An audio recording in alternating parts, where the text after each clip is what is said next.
reason why they deny the Bible story is because such a tragedy would have created the collapse of Egypt. That's what happened. The sixth dynasty collapsed completely. Economic chaos prevailed, exactly as described by the priest Ippur. And so, what is your problem? Why do you deny it? Look in the Wikipedia.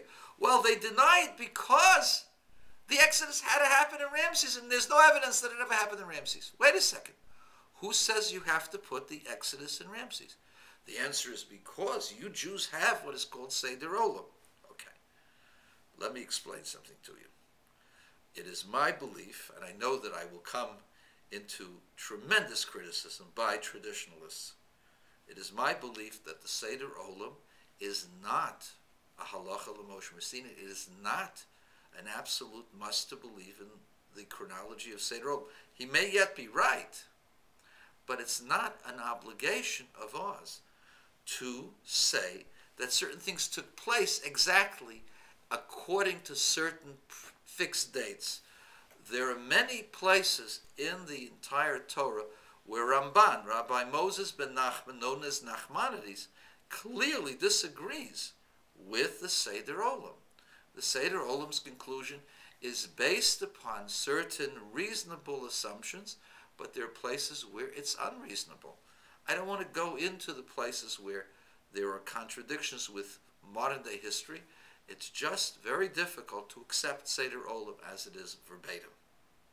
And therefore, my conclusion is that it is highly possible that Seder Olam is mistaken by a couple of hundred years, and instead of the 14th century, it's really the 16th century before the Common Era when it takes place. And this fits into the Ippur papyrus. It fits into later the capture by Joshua of Jericho in the year 1550, according to Professor Kenyon. Now, it is also possible, as Professor Wood has indicated, that indeed it took place 150 to 200 years later. That's possible as well, because we do not really know what took place.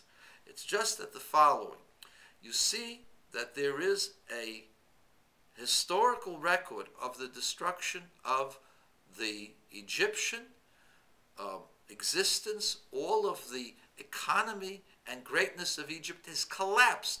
It's not because there was an attack by some outside force. It's not coming from the Hyksos. It's coming from coming from within. There's an internal collapse. What is the plausible reason for this internal collapse? If you look at the fact that the Israelites were supposed to be the entire economic backbone of the Egyptians, then you understand why there was economic collapse. The entire workforce left with all of the valuable items of Egypt as payment for their servitude.